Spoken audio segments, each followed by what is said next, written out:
Found out Trevor stepped down, then I went downstairs and lost an Emmy. This all happened in a matter of 6 minutes. Before we go, I was chatting to Roy Wood Jr. Yesterday when we finished the show, and he reminded me that it has been 7 years since we started The Daily Show with Trevor Noah. And I realized that after the 7 years, my time is up. Yeah, but in the most beautiful way, honestly. You know, the doc Emmys were amazing. The doc Emmys were interesting though, because that's also the same night I found out that Trevor stepped down from the show. I found out Trevor stepped down, then I went downstairs and lost an Emmy. This all happened in a matter of 6 minutes. The Emmy was a lot less of an issue after that.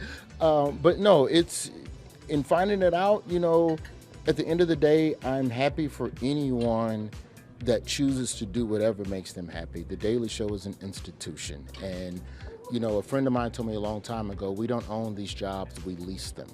So it's all temporary. And so, you know, whether it's Kilborn or John or Trevor, whatever the next iteration of The Daily Show is going to be, it's going to be fine if we're going to keep whooping ass and pointing out the So right. Nothing's going to change. That's not true. And then why you bring my name into it when you quit? You're going to lead the show, but you started the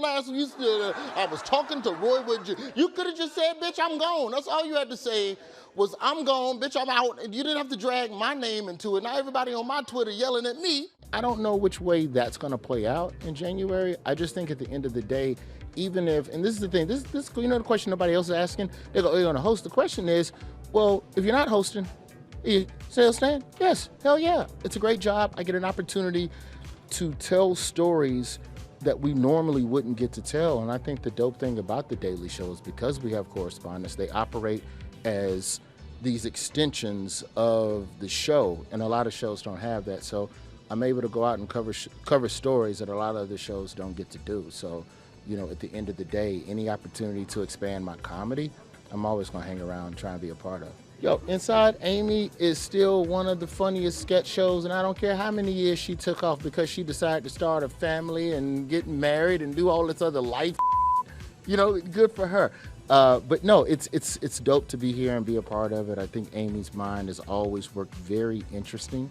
And I think the dope thing about it is that anytime an artist evolves and they come back to the thing that we've known them for, we definitely see a different iteration of who they are. And you know, her view has always been so specific, and I expect nothing but amazingness tonight. Amazing. Would you ever want to see Amy in the Daily Show chair? I'm not gonna say who I want to see in there. There's some names that I wouldn't want to see, but I'll tell you them names later.